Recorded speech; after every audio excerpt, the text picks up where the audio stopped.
Diego Maradona was born in the slums of Buenos Aires, but by the age of 21, he was known as the best football player in the world. He became the most expensive player ever when he signed for Barcelona. He took Napoli to their first ever Serie A, and he single-handedly won Argentina the World Cup.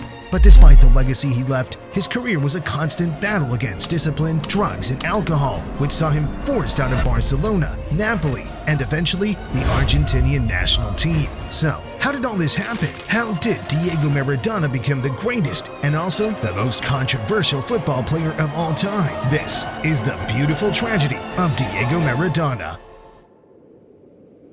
On the 30th of October 1960, Diego Armando Maradona was born, and he was dealt a very unfortunate hand to begin with. He was raised in Villa Fiorito, which is a very poor area on the outskirts of Buenos Aires, Argentina. Diego was the fifth child to join the Maradona family, having 4 older sisters, and after him came 2 younger brothers, and to make matters worse, this 7-child household had to be supported by a single salary from his father, who worked at a chemical factory, whilst his mother focused on raising the children, meaning money was not something Diego saw much of growing up. At just 3 years old, something would happen that would change the course of the little boy's life forever, as he was gifted his first ever football.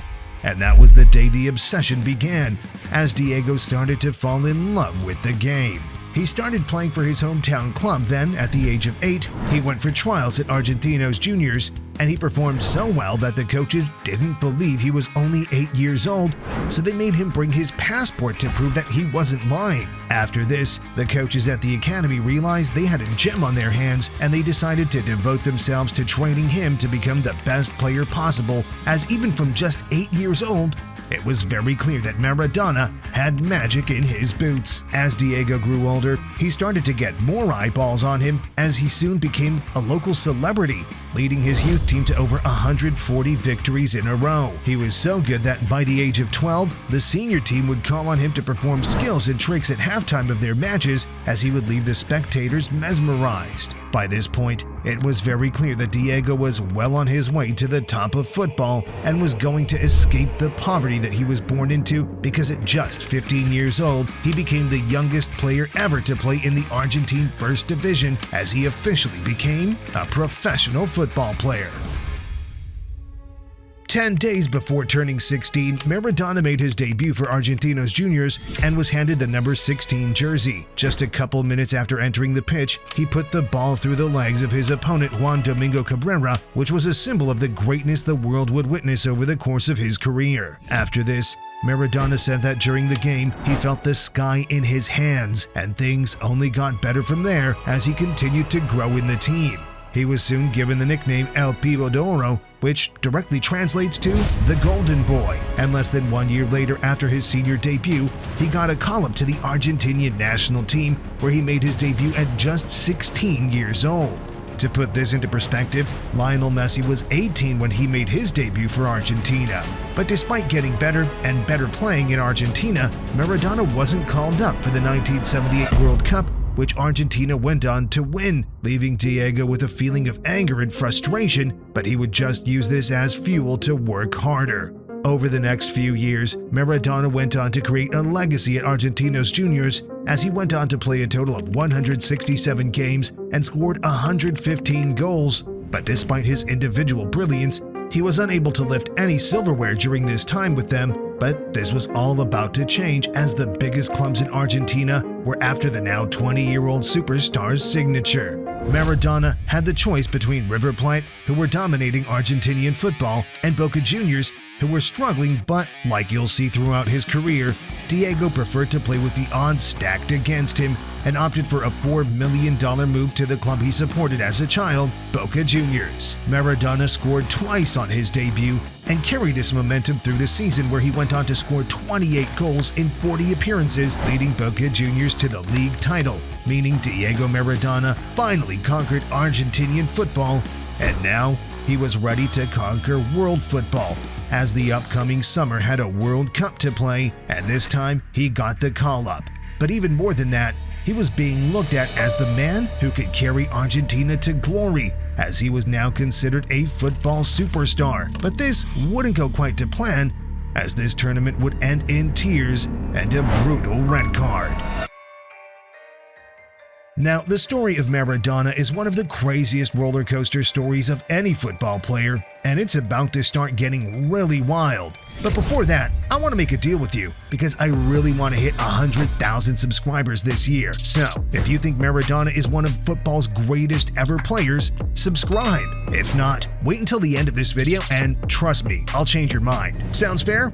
Okay, now let's get into Diego Maradona's first World Cup, which would end in a serious heartbreak. The 1982 World Cup was played in Spain, which added fuel to the rumors that Maradona was signing for Barcelona, but at this point, these were just rumors. Diego Maradona played in every game of this World Cup, and one consistent theme throughout was that he was being targeted tactically to try to nullify his effect on the game, and this would result in many fouls on him, which would cause Maradona to get severely frustrated.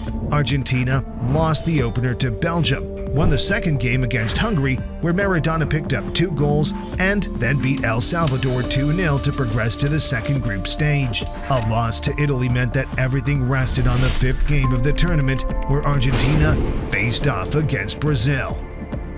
The issue for Diego was that this was a Brazilian super team, with Zico at the forefront of it, and by the 75th minute, Argentina were trailing 3-0. At this point, Diego had enough of the constant fouls on him, and in the 86th minute, he retaliated against Batista, resulting in him getting sent off, marking the end of his first ever World Cup.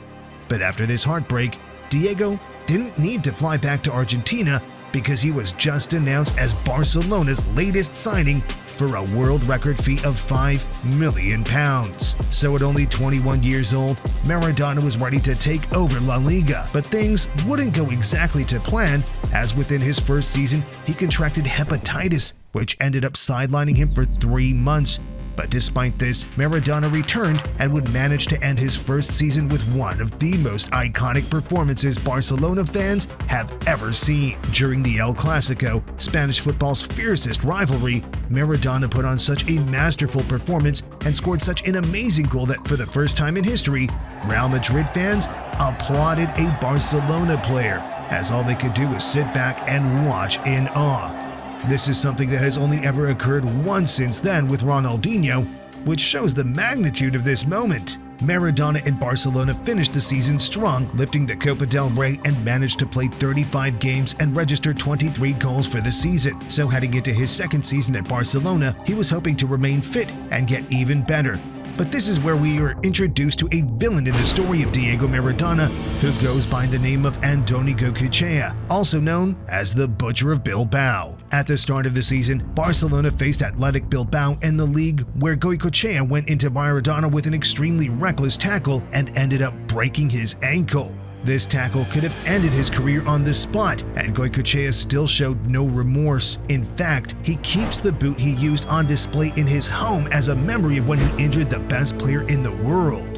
After months of treatment and recovery, Maradona returned back to football and was hoping to have a good second half to the season. Maradona was only able to play 23 games, where he registered 15 goals, but this season came down to a single match where Maradona and the Butcher would come head-to-head one last time. It was the Copa del Rey final, where Barcelona were playing against Athletic Bilbao, and this game was dramatic to say the least. After receiving a brutal tackle from the Butcher, being racially insulted with comments related to his father, and then, right after losing the match 1-0, he was provoked by Miguel Sola, and Maradona snapped. He started to aggressively talk with the Bilbao player, which sparked emotions in both teams, and this resulted in an all-out brawl.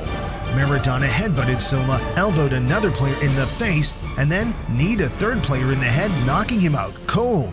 This brawl was played out in front of a crowd of 100,000 spectators, the Spanish king, and more than half of Spain watching from home, and a total of 60 people were injured, including players, coaches, fans, and even photographers. Now, this wasn't Maradona's only controversy at Barcelona, as he had behavioral issues throughout his 2 years, but this was definitely the biggest, and this marked the end of his time in Spain, as the club now wanted him out. Despite this sour ending, Maradona still played some mesmerizing football at Barcelona and still left a great legacy behind, but this was nothing compared to the legacy he was about to create as he was heading into the prime years of his career, along with heading into his greatest controversies. After this Barcelona brawl on the 5th of July 1984, Maradona made a second world record transfer to Italy, where he signed for Napoli for £6.9 million.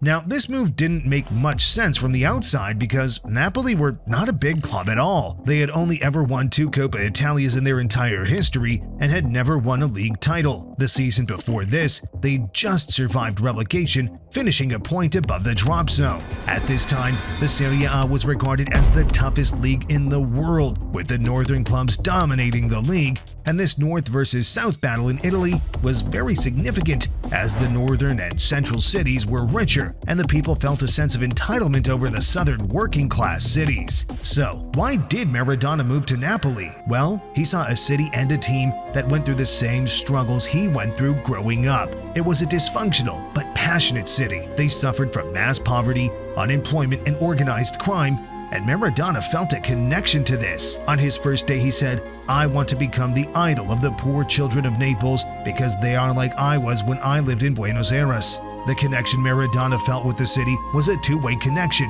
which was really highlighted during the negotiations of this transfer. Barcelona and Napoli had agreed on a fee, but at the last minute, the Barcelona president demanded £500,000 more. Napoli couldn't pay this fee, so the people of Naples decided to go round the streets collecting money, and this poor working-class area was able to raise the $500K necessary to complete the signing. When Maradona finally arrived in Naples, he was presented to a stadium full with 75,000 spectators, as the fans were convinced that their savior had arrived. A local newspaper wrote, "A lack of a mayor, houses, schools, buses, employment, and sanitation. None of this matters because we have Diego Maradona." This was quite literally a match made in heaven, but now it was time for Maradona to prove his worth to the city, and he definitely delivered. In his first season at the club, he took them from a team fighting relegation to a respectable 8th place finish in the league, chipping in with 14 goals in all competitions. And then, in his second season, he stepped up once more, driving Napoli to a 3rd place finish in the Serie A.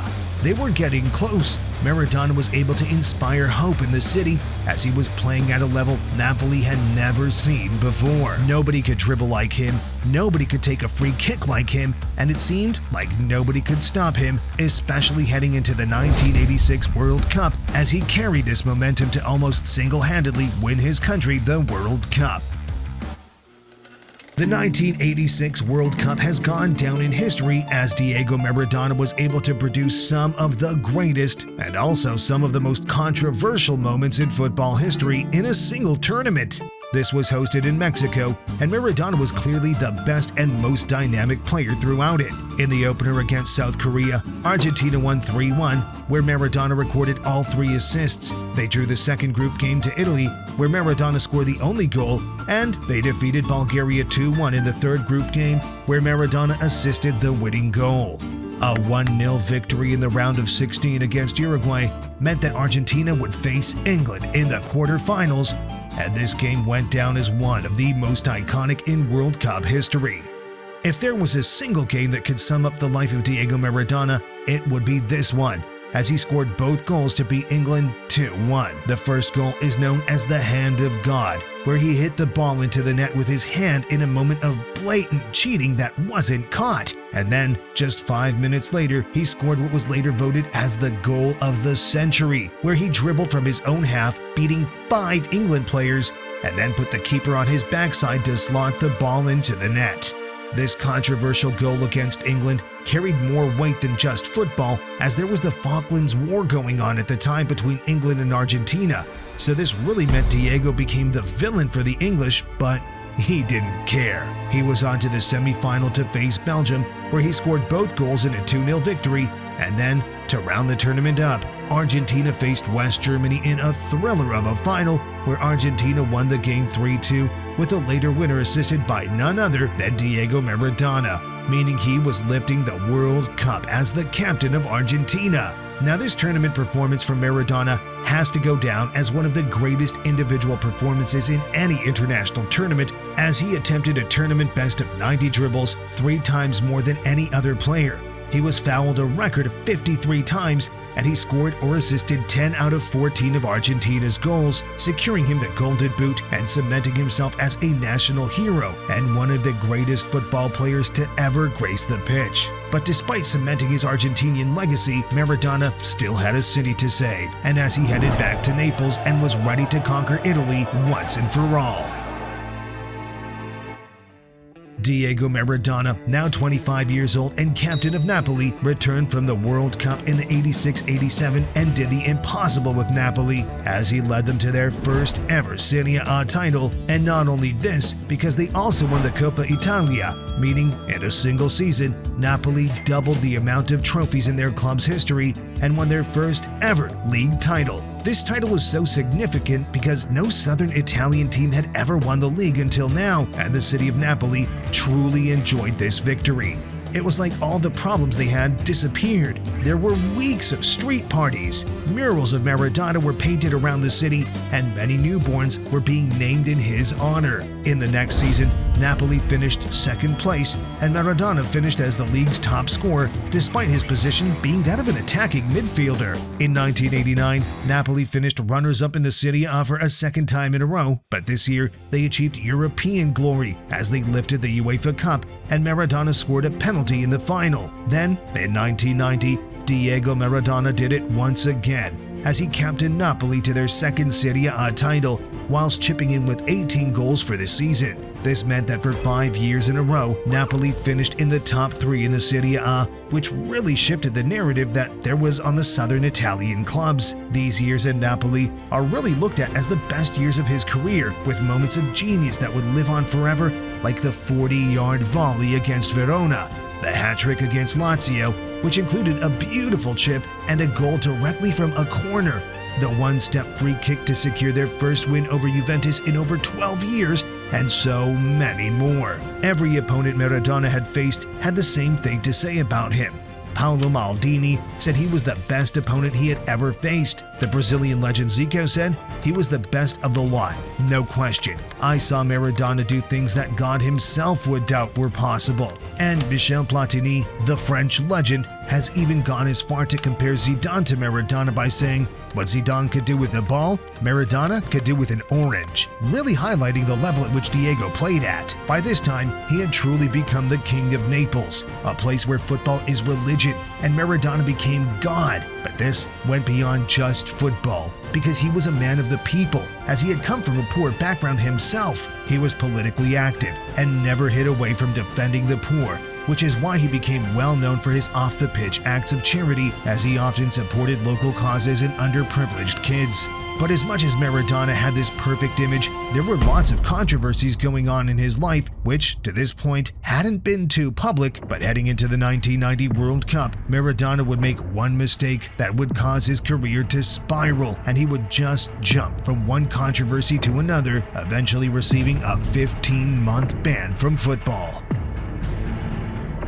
So, how did this happen? Well, Maradona captained Argentina heading into the 1990 World Cup hosted in Italy, and as the current world champions, they were hoping to make it 2 in a row. But this time round, Maradona was suffering with an ankle injury, which meant he wasn't able to play to the level of 4 years prior. Argentina lost the opener against Cameroon. They then beat the Soviet Union 2-0, where, yet again, Maradona used his hands to save the day and, yet again, got away with it. This time, it was to prevent a goal, not score one. They then drew against Romania to advance to the knockout stages. They beat Brazil in the round of 16 and then won both the quarterfinals and semifinals on penalties against Yugoslavia and Italy, placing them in the final for the second time in a row. They faced off against West Germany again, but this time the Germans got the better of Diego, and thanks to a controversial penalty, Maradona was left with his silver medal. But the significant moment in this tournament was what happened before the semi-final match against Italy.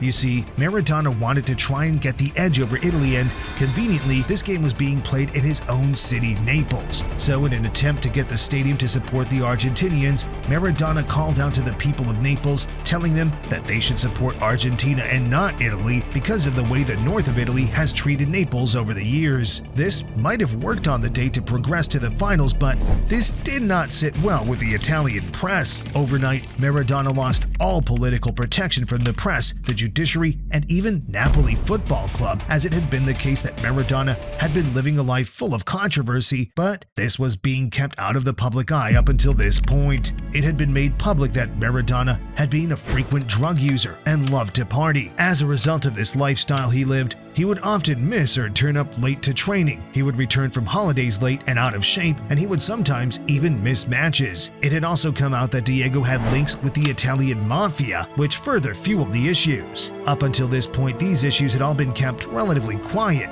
but heading into the 1991 season, this had become public knowledge. In November of this season, right before a round of 16 European Cup match, Diego decided to go out partying and then refused to travel to Moscow for the team's match. He instead hired a private jet and flew in late, arriving just the night before the game. For once, Maradona was punished for his bad behavior and was placed on the bench for this. He came on as a second-half substitute, but was unable to take Napoli through as they ended up losing on penalties. Later on this season, Maradona was drug tested and the results came back positive, resulting in a 15-month ban from football. And once these results came back, he knew his time at Napoli was over. He was no longer protected by the club or the media, so he fled and flew back to Argentina, marking a sad end to a legendary time in Italy. But unfortunately for Diego, the controversy did not end there.